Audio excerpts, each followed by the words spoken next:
He wasn't like other serial killers. Israel Keyes didn't have a type. He didn't stalk the same places. He didn't choose victims based on age, gender, or appearance. He planned his crimes years in advance by burying hidden kill kits across multiple states. And when the moment was right, he would fly, drive, or walk hundreds of miles just to open one of those kits. Most serial killers leave patterns. Israel Keyes left none. And that made him one of the most terrifying predators the FBI had ever seen.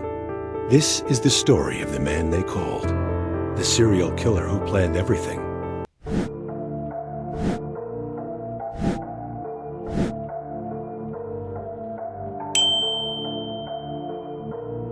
Israel Keyes was born in 1978 in Utah and grew up in rural Washington state. His family lived far from towns, far from neighbors, and far from anyone who might notice strange behavior. His childhood was strict, isolated, and controlled. There were no movies, no television, no music from the outside world, just silence, rules, and long stretches of wilderness. But Keyes learned something important out there in the woods. He learned patience. He learned how to wait, how to plan, how to disappear.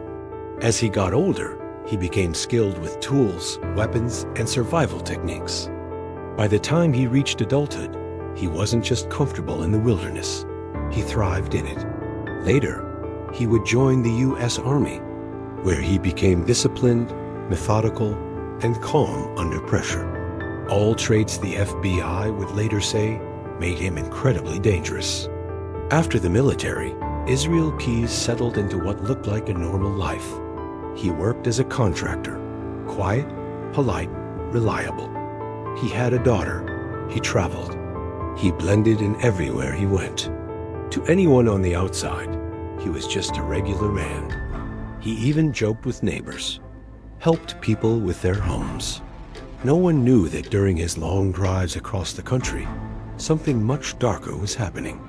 Keyes never chose victims near home, never targeted people he knew. Instead, he traveled across the United States, sometimes thousands of miles, for one reason: to hunt.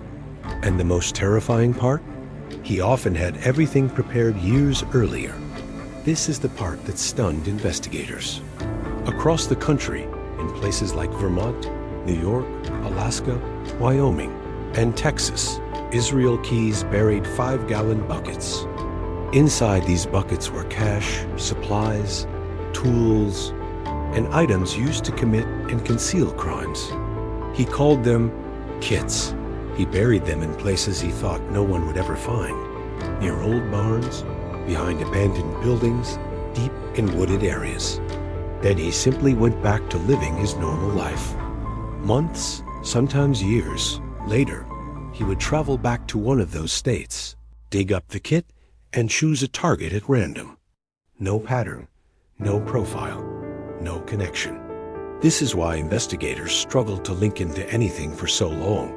There were no clues, no similarities, no predictable behavior. He designed his crimes to be untraceable. Most serial killers choose based on desire, emotion, or routine. Not Israel Keyes.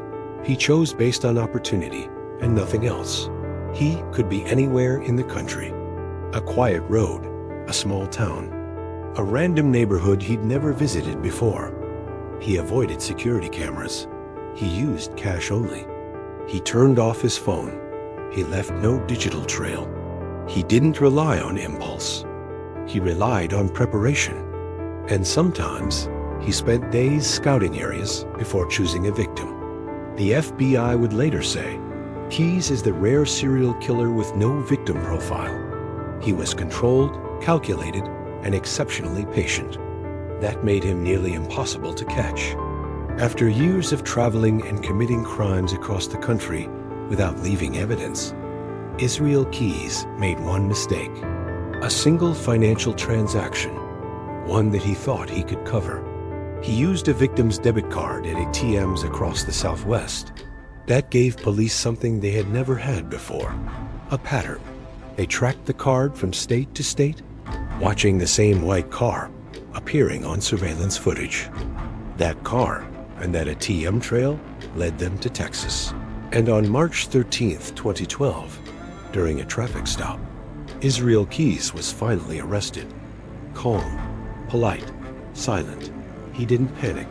He didn't resist. He simply looked at the officers and said, "You've got the wrong guy." But they didn't. Once in custody, Keyes surprised everyone. He didn't ask for a lawyer. He didn't deny anything. Instead, he started talking. He confessed slowly, deliberately, piece by piece, as if he was still in control. He described traveling across the country for the sole purpose of committing crimes. He admitted to burying the kids. He told investigators he selected victims randomly because randomness made him impossible to predict. And he said something chilling. "You're not even close to knowing the whole story." When the FBI asked how many victims there were, Keyes would smile, tilt his head, and say, "Less than a dozen." Then later, more than 8. He never gave a number, never gave full names, never gave full locations. He wanted control, even in captivity. Israel Keyes never faced trial. Before investigators could extract all the information he held, he took his own life in his jail cell in December 2012. He left behind a note, disorganized, rambling, and offering no useful clues. And with his death, many of the secrets he held died too. To this day, the FBI believes there are more victims and more kids that have never been found. The true scope of his crimes may never be known. Israel Keyes wasn't the serial killer we're used to hearing about. He didn't act on impulse. He didn't follow patterns. He didn't seek fame. He planned. He waited. He prepared. He traveled thousands of miles to commit crimes, then returned home like nothing happened. And that's what makes his story so terrifying. Not the violence, not the mystery, but the cold, calculated patience of a man who built his life around staying invisible. And the unsettling truth the FBI still believes. Israel Keyes may have been one of the most dangerous serial killers in modern history, and we may never know how far his crimes really reached. Subscribe for more videos.